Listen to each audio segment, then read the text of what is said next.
Hello everyone. Many of you have already seen my Romania presentation about the Flat Earth journey. I will cover much of that presentation here today, but with some new videos and topics as well for your consideration. As pointed out by Owen Benjamin, I'm a bit dry and technical and I will repeat myself often, but I hope that you can nevertheless enjoy this discussion. I can't promise that it'll be entertaining, but I can at least say that it will be sincere. I only have 45 minutes, and so I will speak fast. Flat Earth is the catalyst to break the chains that mentally, spiritually, physically, and scientifically bind humanity.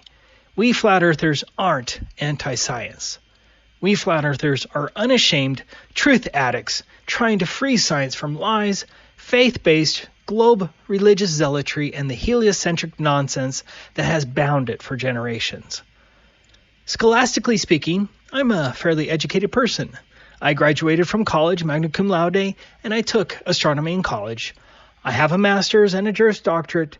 Up until just a few years ago, I genuinely believed in the globe and considered space and astronomy essential for the well-educated man. I would say that I underwent a paradigm shift around 2008 when I came across architects and engineers for 9/11 truth.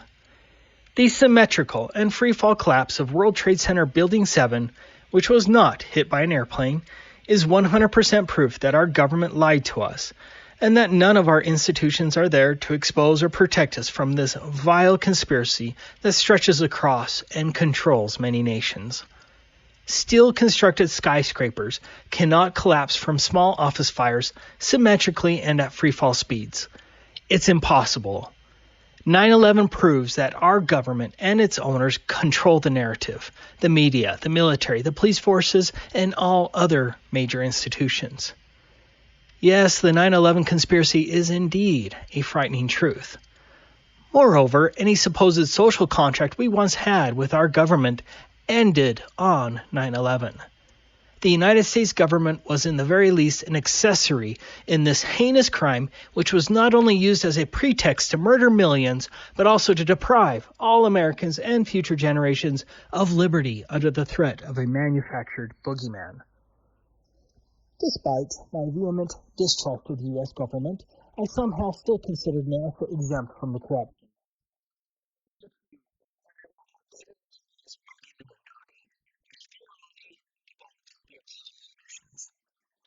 I love space too. I really wanted to believe in NASA, but the evidence that NASA lied is indisputable.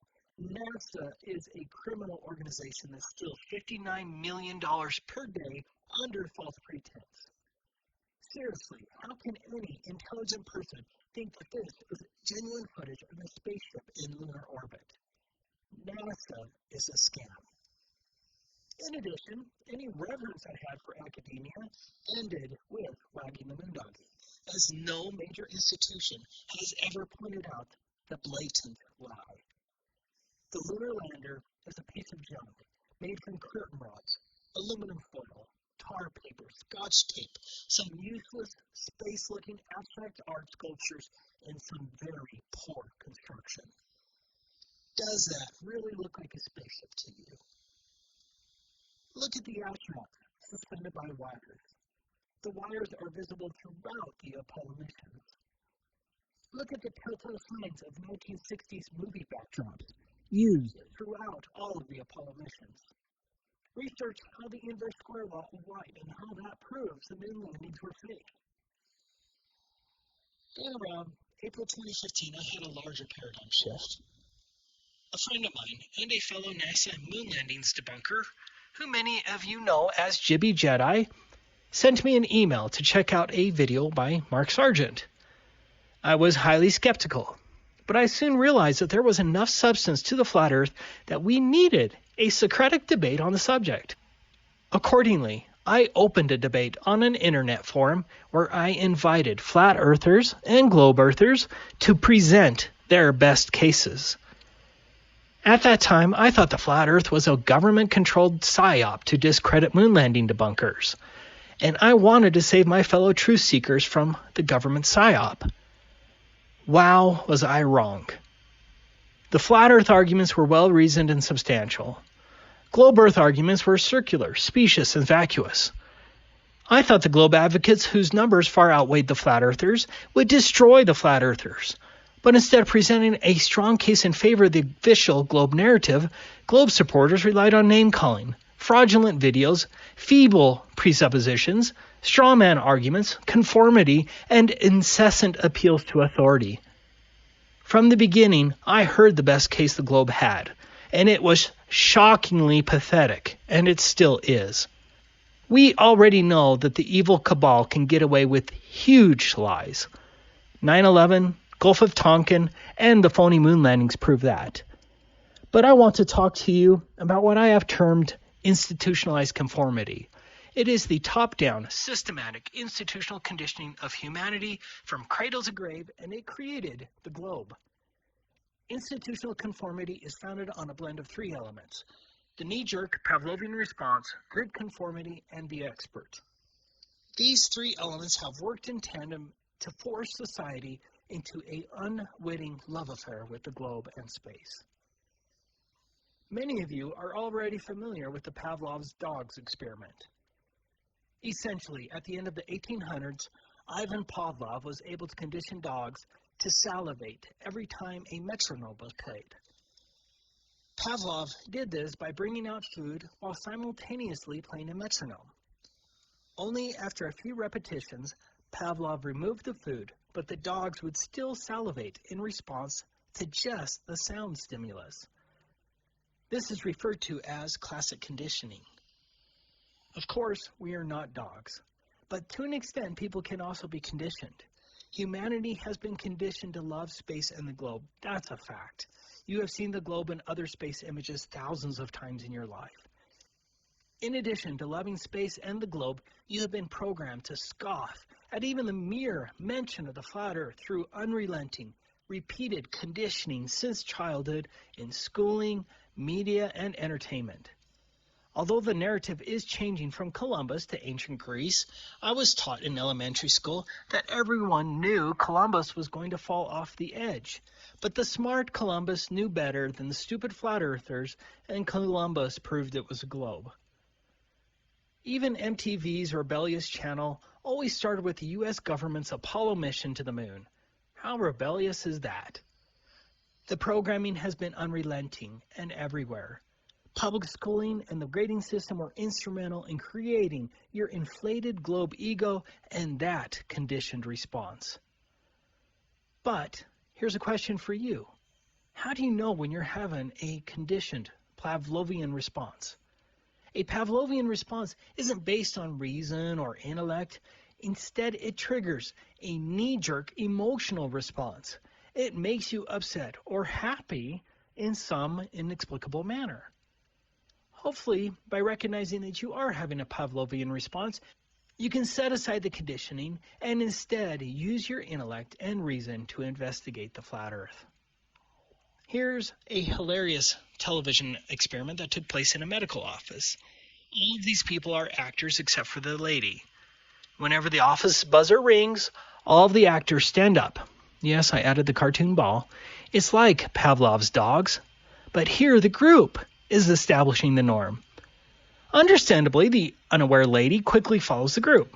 That's expected, and I doubt any of us would have acted differently, as we often look to the group for information. It's called informational conformity. But what's so fascinating about this is that this lady, after all the actors leave, then teaches others who are also unaware to do the same and creates an entirely new group of conforming, unwitting people. None of the people standing up right now are actors, and yet they are all engaging in the same nonsense based solely on group and informational conformity. Comparably, relatively few people need to be in on the globe lie. Once the narrative has been initiated, which is then reinforced every day in school, in media, and entertainment for generations, nearly everyone will unquestioningly follow the group. They control nearly all of the inputs, and the system then becomes self-policing. It doesn't matter that no one in the group knows why they believe or act in a certain way. The narrative has already been set and is followed religiously by the group in lockstep, Conformists are rewarded and promoted, and nonconformists are ridiculed and demoted. That's why calling flat earthers names is so important to this control mechanism. But the globe needed one more key ingredient, and that's the expert. The Milgram experiment is a fascinating example of the power of institutionalized conformity. In this case, the oblivious person at the electric shock generator called the teacher. Remember, this teacher is the only person who isn't an actor. A learner is placed in a different room. Each time the learner makes a mistake in his responses, the so-called teacher is instructed to give an increasing electric shock to the learner. In a way, it reminds me of the grading system. Via a microphone, the teacher can hear the fake screams when the supposed electric shock is administered to the learner. What you're watching is a modern version that obtained the same results as the original Milgram experiment. There were 30 switches on the shock generator marked from 15 volts, slight shock, to 450 volts, danger, severe shock. 450 volts is at a fatal level. On purpose, the learner gave mainly wrong answers. And for each wrong response, the oblivious teacher gave the learner an electric shock, and the teacher could hear the screaming through the microphone. If the teacher refused to administer a shock, the expert in the lab coat next to the teacher would say something like, "Please continue," or "You have no other choice but to continue." After 15 shocks or so, the learner in the other room would go silent so as to create the illusion that the learner was unconscious, or worse. But the shocks continued. What's so damn disturbing is the fact that 65% of the teachers continued to the highest level of 450 volts, which was identified as danger severe shock. All of the teachers continued to 300 volts. Despite their morals, ordinary people are likely to follow orders given by an authority figure, the expert. Milgram summed up the experiment as follows. The legal and philosophic aspects of obedience are of enormous import, but they say very little about how most people behave in concrete situations. I set up a simple experiment at Yale University to test how much pain an ordinary citizen would inflict on another person simply because he was ordered by an experimental scientist. Stark authority was pitted against the subject's strongest moral imperatives against hurting others. And with the subject's ears ringing with the screams of the victims, authority won more often than not.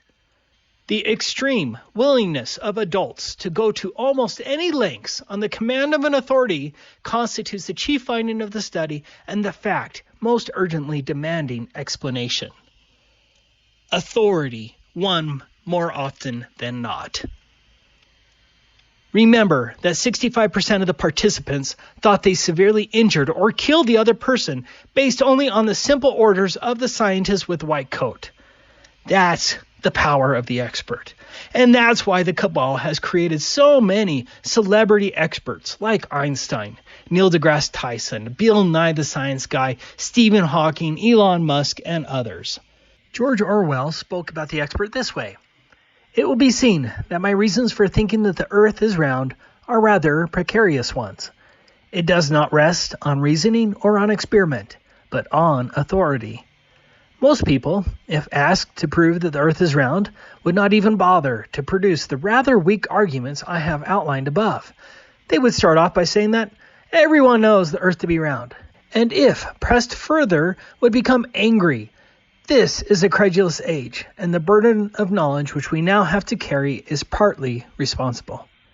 The power of institutionalized conformity is evident in the following example.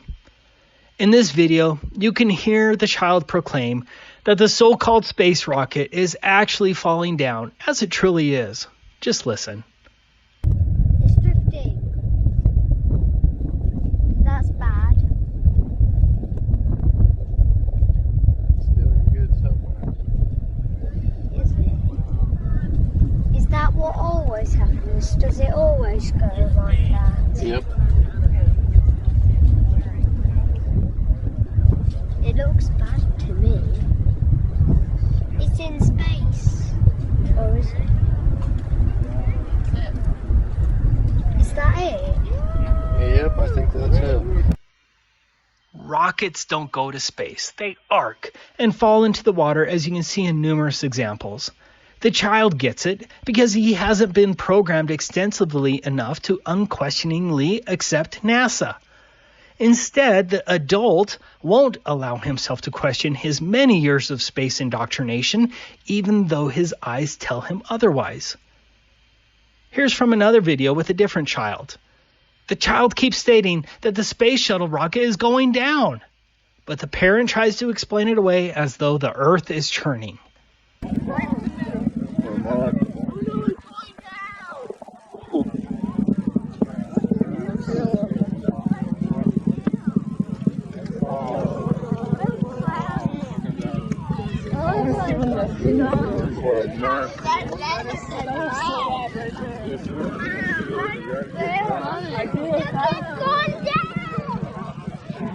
Peter, for Sandy, is it turning or is the Earth spinning? A rainbow.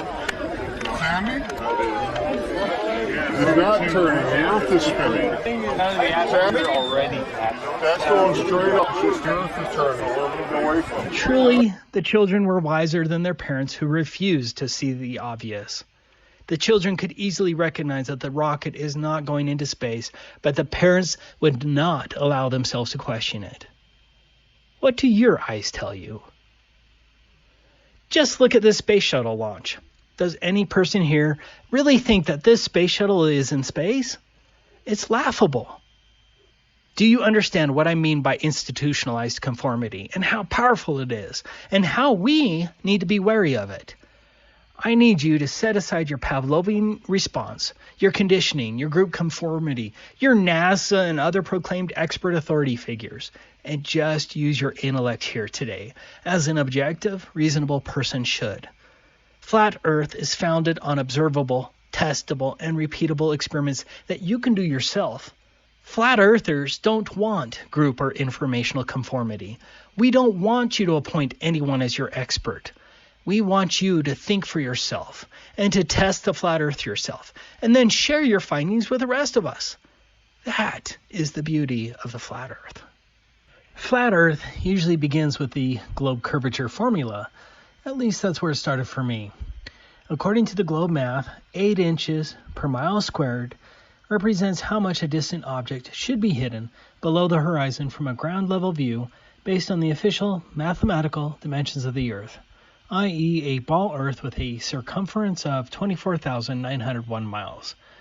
Under the globe, this is mathematically accurate for all observable distances. So, what's the alleged curvature drop at 6 miles under the globe? I hope everyone can do this now. Square the miles. 6 times 6 multiplied by 8 inches, which equals 288 inches. Divide by 12 to convert from inches to feet. In 6 miles, there should be a curvature drop of 24 feet. It gets exponentially worse for the globe. 8 miles distance, 43 feet should be hidden below the horizon. 10 miles, 67 feet. 20 miles, 266 feet.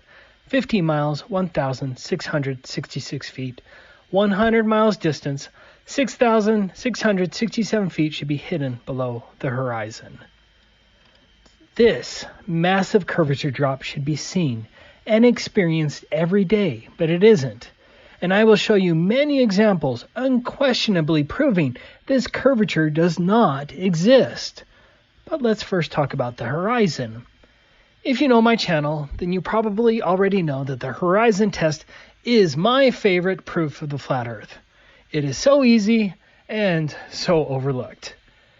Globe supporters and flat earthers have very different views of what the horizon is.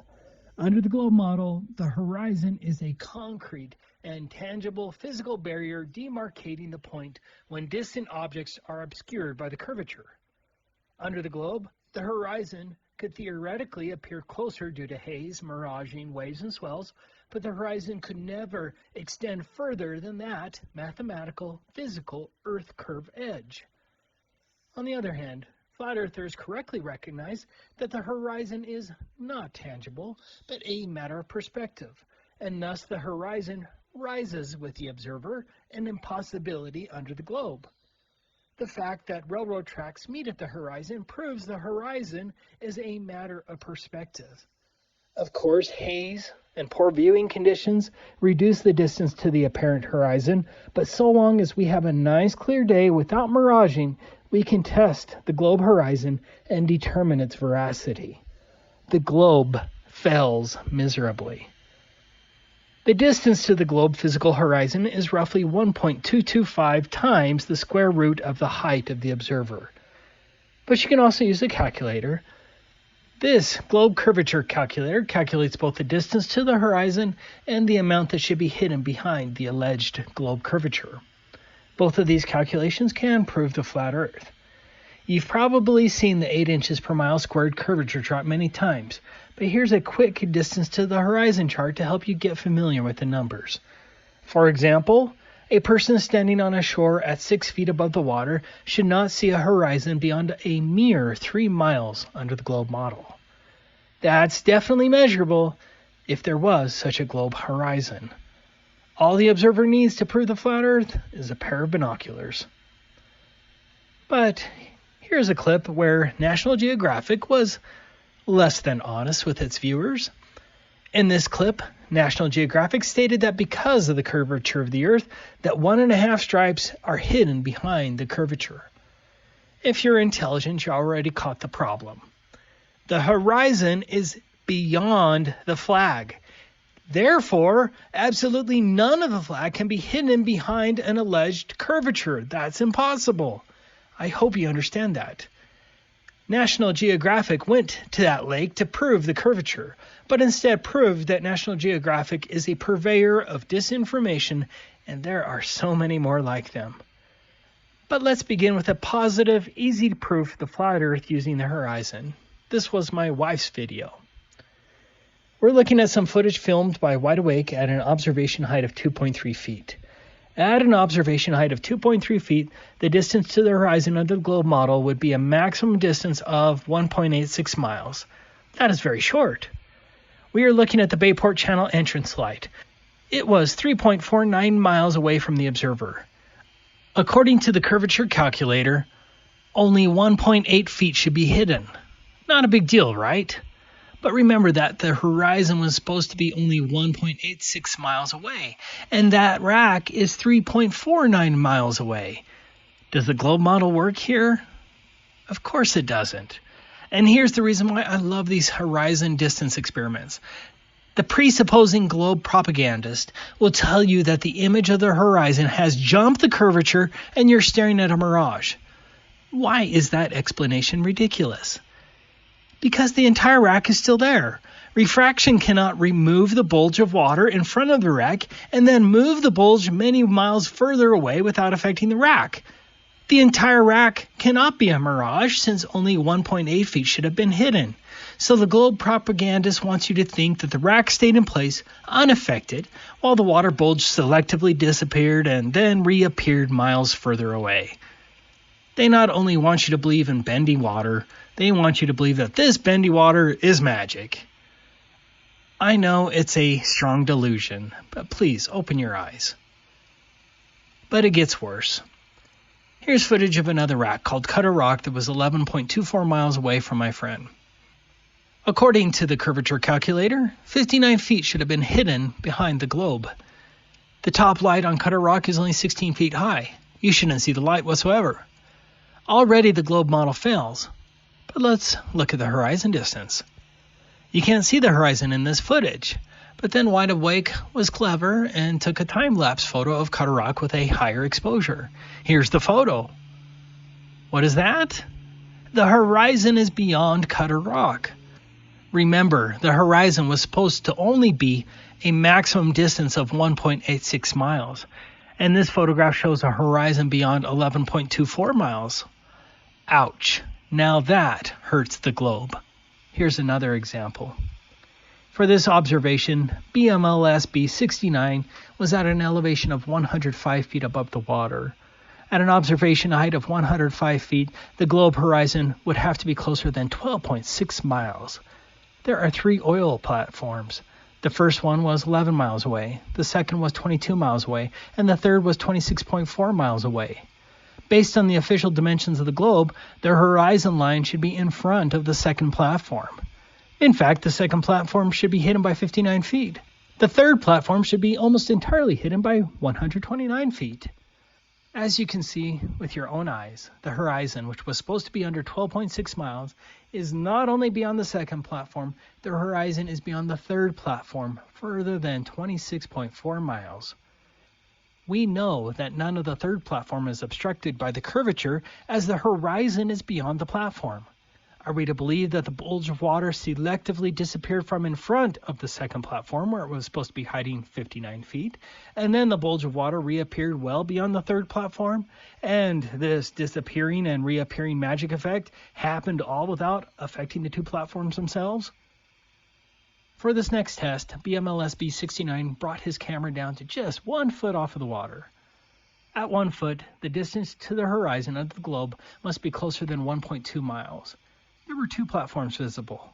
The closer one on the right is Platform Hill House at 6.21 miles away. The further one on the left was Platform Habitat. It was 9.41 miles away. Please raise your hand if you see the problem. Where is the horizon line? Remember, the horizon was only supposed to be 1.2 miles away, and the horizon is not only past the first platform at 6.21 miles, it is well beyond the second platform, beyond 9.41 miles. Using this example, I want to teach you how the apparent horizon distance can be used to determine the minimum size of the globe if we did indeed live on a globe. Let's assume that the horizon in this example is at least 10 miles away. Obviously it's further, but 10 miles is fine. But is it possible that no one ever thought to measure the size of the Earth by measuring the distance to the horizon? It seems so basic. You believe in a ball? Well, go out and measure it. Where is my Nobel Prize for what should be elementary knowledge? Here's the theoretical radius of the Earth formula using the Pythagorean theorem, and it can be used for any horizon observation. I don't want to bore you with all the calculations, but at an observation height of 1 foot and a horizon at least 10 miles away, the globe would have to have a radius of 264,000 miles. That's a radius 67 times larger than the alleged size of the globe Earth. I think this disposes of the big Earth theory. I asked Nathan Oakley from the Flat Earth Debate channel to share his understanding of the horizon issue, and this was his response. Hello, Dallas. The horizon would be most accurately described as an arbitrary position where the sky appears to meet the ground. However, if you are a fundamentalist religious zealot with a globe belief, well then that's not an arbitrary position where the sky appears to meet the ground. It is in fact the reified edge of a sphere world based on the radius value. An R value that is reified into existence by way of a begging the question, proof of nothing, perspective hijacking Earth curve calculator that takes an arbitrary position where the sky appears to meet the ground and turns it into the reified edge of a sphere world. I've been Nathan Oakley, and I'll see you in Flat Earth Debate. For this first test of mine, my wife was carrying a mirror at the opposite end of a reservoir reflecting the sunlight. From 6.3 miles away, I watched my wife place the mirror into the water. However, under the globe model, my wife should have been entirely obstructed by the curvature with a target hidden height over 12 feet. Obviously, the globe fails. Do you see any visible signs that my wife is a mirage, or that a 12-foot section hopped over the curvature to present a false flat Earth? There is no distortion accounting for this selective imaginary curvature hopping. These clips are from two separate experiments from opposite ends of Utah Lake. The first test was in May, and the second was in freezing conditions in December. In both cases, the spotlight was 7.53 miles away from me, and the camera height was only 2.54 feet above the water. In both cases, my wife's spotlight should have been hidden 21 feet below the horizon. Instead, you can see the spotlight placed at the water or ice edge. There is absolutely no curvature in these tests, and the symmetry of the reflection of lights belies the nonsense curvature hopping refraction claim. I don't show this video much, but this was a test I conducted with my family at the Bonneville Salt Flats. I placed my camera at 2.7 feet and filmed my wife drive away on the salt flats. Even with a mirage, I filmed my wife drive 6.6 miles away. The vanish had been entirely hidden with a target hidden height of 14 feet. Unfortunately, this test ended in disaster. My wife got stuck in the middle of nowhere, and I was 6.6 miles away from her and also in the middle of nowhere. The tow bill was $800, and it wasn't covered by roadside assistance. Flat Earth testing does not pay very well, and I learned a valuable lesson about the Bonneville Salt Flats. It can swallow your car. Observable Reality has obtained some amazing footage of our flat Earth and is known for getting his camera very low.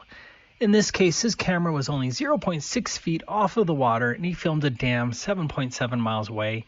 The dam is only 14 feet high. Under the globe Earth's dimensions, 30 feet should be hidden.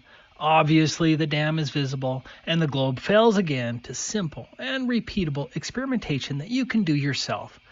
Notice also that the Bridge Peninsula on the right was only 3.3 miles away from the camera, but the globe horizon was supposed to be 0.95 miles away.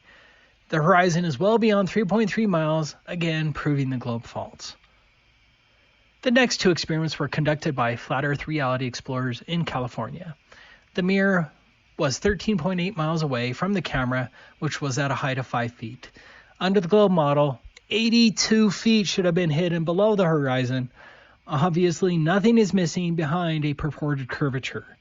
Sunlight reflection off a mirror at 13.8 miles should not wrap around a ball. But this is my all-time favorite test conducted by Flat Earth Reality Explorers.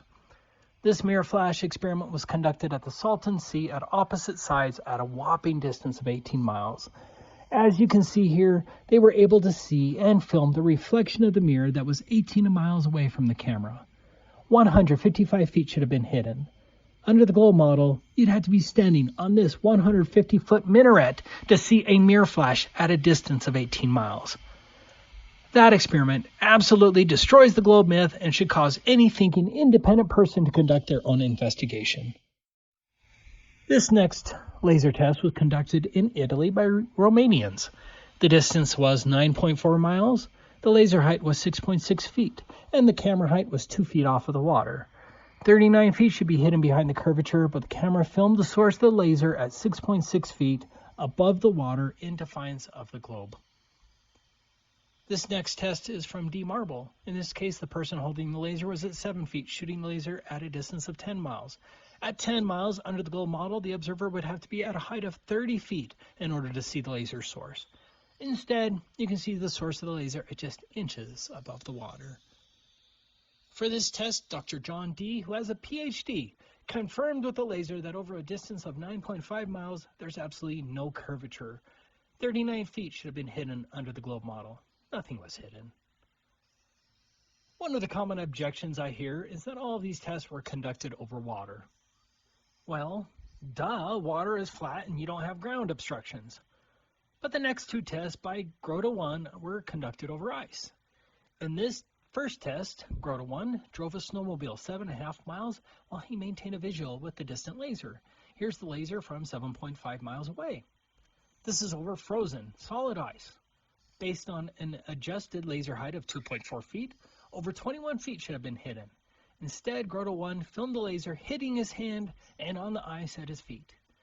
Here he is filming the source of the laser with his camera only 10 inches off of the ice. In this next test, Grota 1 sets a camera on the frozen lake at a height of 8 inches and then drove 7.4 miles away, where he placed a mirror down on the frozen lake at a height of 14 inches. He didn't zoom in so that he could maintain the clock in view and synchronize the mirror. Based on the 8-inch observation height of the camera, 25 feet should have been hidden below the horizon, and you can see the tiny mirror flash at only a height of 14 inches. Regardless of the conditions, the globe math fails repeatedly. There are dozens of globe-defying photographs on the Beyond Horizons website. Here's the record photograph of Pic Gaspard at a distance of 275 miles or 443 kilometers.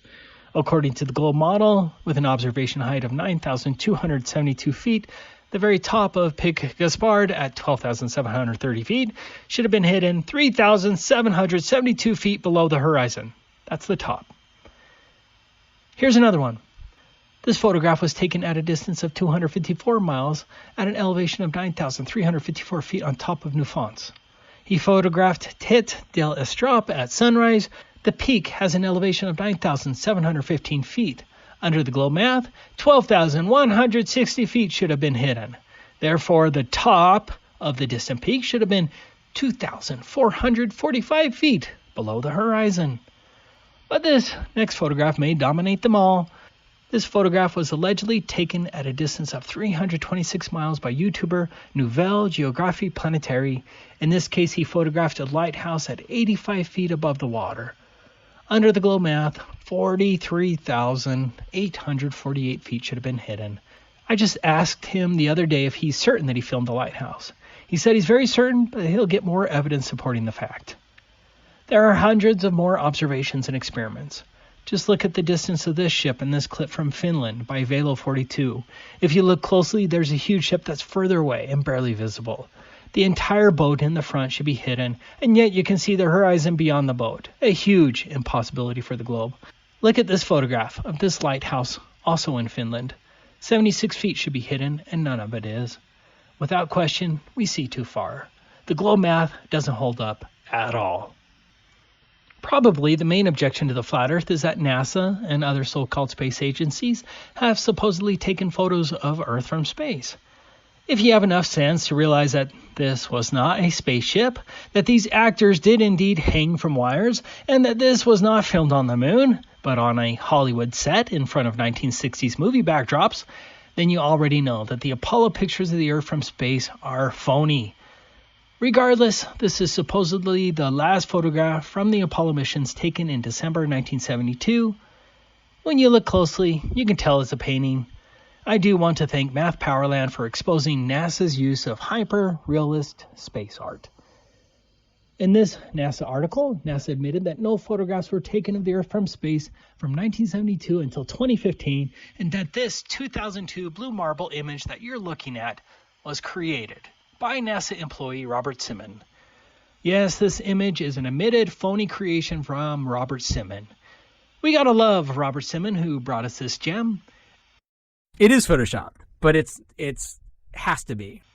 As Simon stated in this NASA article, then we wrapped the flat map around a ball. My part was integrating the surface clouds and oceans to match people's expectations of how Earth looks from space. That ball became the famous blue marble. So, a NASA employee created a propaganda image of a fake globe to match what you think it looks like using a flat map and computer graphics that looks just as real as any other images from NASA. Be sure to note that a flat map is accurate enough for NASA. But here's the first alleged photograph of the Earth from space in 43 years, taken supposedly in July 2015. When you look closely, you can see what appears to be the word sex spelled in the clouds. At least that's what I thought just a month ago. But now I think it's more sinister. In Revelation 13, verse 18, we're introduced to the mark of the beast, and its number is 666. Here are various Greek translations of 666. It looks like the word sex upside down. Now compare the Greek 666 to the alleged July 2015 NASA photographs. The first photograph in 43 years has either the word sex or a Greek 666 in the clouds. Evil Satan worshippers or perverts at NASA, you decide, but either way, it's damning to NASA. What about satellites? Why are space satellites even necessary when NASA and its subsidiaries have hundreds and possibly thousands of these so-called space balloons? Look at this crash one from Samsung. They called it a space selfie even though it was attached to a balloon. Here's a list from NASA of hundreds of satellite balloons launched by NASA. Notice that a handful of them were identified as Mir components. There's your Russian Mir space station. Until a few years ago, when Flat Earth exploded, no one spoke of these satellite balloons. This balloon supposedly went into orbit. Most people I talk to even now about this have never seen these satellite balloons. Now we know what Roswell was. For decades, there has been a deliberate whitewash of these balloon satellites, evincing that they are lying about space satellites. Space satellites aren't necessary when you can accomplish the same with these much cheaper balloon satellites. These high-altitude balloons can carry 8,000 pounds and include telescopes, radar equipment, communications equipment, internet, etc. There's a GoFundMe project. Start the first space hotel held up by weather balloons. This 2-ton balloon satellite, yes, they did call it a satellite, almost killed onlookers. It had cutting-edge NASA telescopes on board. Have you ever heard of a telescope mounted on a high-altitude balloon? I hadn't. Where are the images from these balloon telescopes? Moreover, it is hardly ever mentioned that almost all of our alleged communications come from undersea cables and cell towers, not supposed satellites in space, and the rest of those are held by balloons. Finally, look at these actual NASA videos of space satellites. They are manifestly fake. Look at this one that was launched during a space shuttle mission. It's dangling from a wire. Don't be a moron. That video alone proves they are faking space. The Antarctic Treaty is one of the biggest proofs that they are hiding something huge about our plane from we the people. This is a fact that you can look up yourself. Independent travel is not allowed below the 60th south parallel. The Antarctic Treaty, its handbook, and its enforcement protocols, which have remained inviolate for 60 years and include signatories like the United States, North Korea, China, and the former Soviet Union, and now Russia, essentially ban any reasonable attempt to explore below the 60th south parallel under the guise of protecting the environment. They may allow limited excursions to a few tourist points, but independent travel is not allowed, and that's shocking. Think of what has happened in the last 60 years. The Antarctic Treaty survived Vietnam and all of the Cold War, despite the claim that Antarctica is rich in minerals, including coal, oil, and uranium. Were the Soviets really that interested in protecting penguins and the environment? It's ludicrous. Antarctica is the one place that would prove the flat Earth, and it just so happens that independent travel isn't allowed below the 60th south parallel.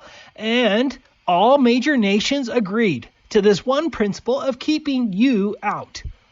Are you now starting to see that international relations aren't what we were told? This video by Flat Earth LT shows some unbelievable infrared footage taken over Eastern Europe. At that altitude, the horizon should have been only 220 miles away.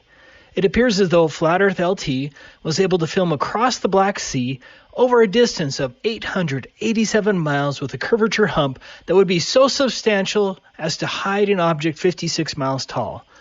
More importantly, there's absolutely no curvature present, and the horizon is at least 668 miles further than it should be. Watch the video though, because it looks like they even filmed the other side of the Caspian Sea that would have been roughly 1,500 miles away. Amazing. We already understand that the curvature of the Earth should drop away at 8 inches per mile squared, and the same should roughly apply to airplanes. At 500 miles per hour in 15 minutes, a pilot would have to make a curvature correction in the amount of roughly 10,400 feet. Pilots don't have to dip the nose of the airplane to correct for the curvature regardless of the speed or altitude of the airplane. Globe supporters will claim that it's gravity that is pulling the nose of the airplane down. The airplane is defying the alleged force of gravity, and yet gravity selectively grabs the nose of the airplane, not the whole airplane, but just the nose, to keep the plane level with the ground regardless of the speed or altitude of the airplane. Just like magical refraction, that's some wizard selective gravity you have there. Critics of Guglielmo Marconi said that it was impossible for Marconi to send a transatlantic transmission due to the curvature of the Earth. Here's an article pointing out that fact. Proving them wrong, Marconi received a radio transmission across the Atlantic Ocean at a distance of 2,135 miles. Under the globe model, there would be a curvature drop of 527 miles over that distance. The Nicobine targeting system was a VHF, that's very high frequency radio targeting system used by German bombers in World War II. Nicobine was an accurate line-of-sight targeting system and was able to pinpoint ground targets up to 443 miles away in England. The leading government science advisor for Churchill, Frederick Lindemann, refused to believe that there was such a beam due to the curvature of the Earth, as VHF beams don't even allegedly wrap around the curvature. In total contradiction to the globe, Lindemann was wrong, and lives were lost because of his mistaken belief in the curvature.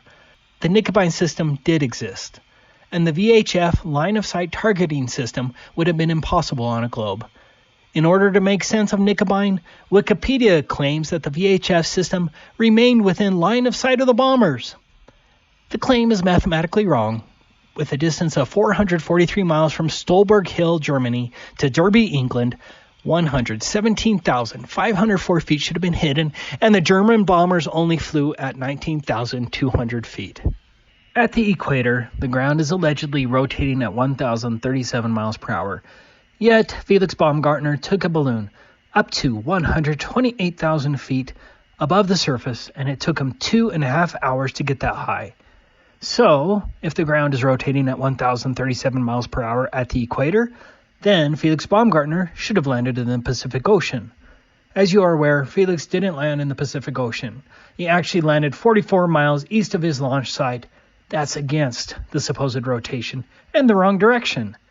Don't you think the rotation of the Earth should have affected Felix's jump in some manner? There is little air up at 128,000 feet, but somehow Felix's balloon magically sped up to keep up with the ground below it. Does that make any sense to you? Even if there is some purported movement of the air at the surface due to the ground's alleged rotation, that air cannot communicate that same motion to the air at higher altitudes, and especially cannot cause that air to speed up. The spinning globe is utter nonsense. There is no evidence that the atmosphere is attached like Velcro to a spinning ball, and the fact that we don't have a 1,000 mile per hour westerly wind proves the faith-based religion of heliocentrism false.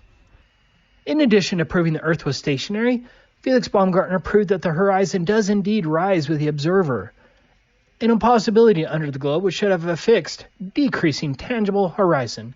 Here's the horizon line when Felix entered the capsule. Here's the horizon line at 128,000 feet. I did not alter the video. The horizon line didn't drop one iota, unequivocally disproving the globe. Professionals who should account for the curvature never actually do. Snipers, surveyors, pilots, civil engineers, military guys, none of them account for the curvature. Mark Sargent has a great series on his channel where he interviews airline pilots, military professionals, radar operators, gunners, missile operators, engineers, commercial surveyors, and many more, all stating that there is no accounting for the curvature or the Earth's rotation in any manner. The solar eclipse is a major proof of the flat Earth for two big reasons. First, the sun and the moon are the same apparent size. The sun is supposed to have a diameter 400 times larger than the moon, and yet the sun and the moon just happen to be the right distances to create the illusion of being the same size? Just think of how impossible that is under the heliocentric model. It is rubbish. Second, the moon is supposed to have a diameter of 2,159 miles, and yet the shadow of the moon is only 70 miles across the Earth's ground during a solar eclipse. That's a very simple proof that the heliocentric model is false. The lunar eclipse is very often raised as the key proof of the globe, but it fails under closer scrutiny. The biggest issue is the well-documented selenelion. A selenelion is where a lunar eclipse occurs when both the sun and the moon are both above the horizon, which means there is no alleged Earth between the sun and the moon that could cause a shadow on the moon. That's geometrically impossible. Again, the globe model fails. According to the heliocentric model, this Earth and its pressurized atmosphere are surrounded by a nearly endless vacuum that's more powerful than any vacuum that can be created here on Earth, and yet this vacuum is so weak that it can't remove our atmosphere. This is a fact. There's simply no possible way that an atmosphere can exist adjacent to a vacuum, and no one can prove otherwise. Nature abhors a vacuum, and the last time I checked, we're all still alive, and so you can dismiss the nonsense of space. I have presented a substantial amount of evidence proving that we've been lied to big time. But it takes a strong, independent mind to recognize and then set aside one's indoctrination. Unlike the globe propagandists, we flat earthers don't want you to believe or trust us. We don't believe in the flat earth. Please understand that. We tested whether the globe exists and found, based on the extensive amount of evidence that we've gathered, that there is no curvature, that there is no outer space, and heliocentrism is false. But we want you to figure that out for yourself. On the other hand, NASA and its spaniels, liars, parrots, and actors will never tell you to go out and measure the curvature yourself. They are scam artists and deceivers. They want you to be gullible and ignorant as though it's a virtue. Please reject the illusions, lies, and hypnosis. Break your mental shackles. Come out of the allegorical cave and your stupid, fundamental, heliocentric religion and conduct these experiments and test the globe yourself. Come up with new experiments and ideas. Share what you have. It's fun and it's exciting. Flat Earth is breaking the chains that bind humanity. We absolutely promote intellectual freedom and investigation. And we hope that a new breed of independently minded professionals, PhDs, and students will, in all humility, work together towards a true and objective grassroots scientific movement. I'm not embarrassed I'm a flat earther. I'm embarrassed it took me 40 years to see the truth that we live on a flat and stationary plane. Flat Earth comes with a big serving of humility. Based on experimentation, testing, and genuine reflection, we all came to realize that the Earth is flat and stationary, that outer space is fake, and that NASA lied. And that is huge. And that's enough for me to call you family. I very much love you all like my family. May our love, friendship, and addiction for truth never cease on this beautiful, flat, and stationary plane. God bless you all.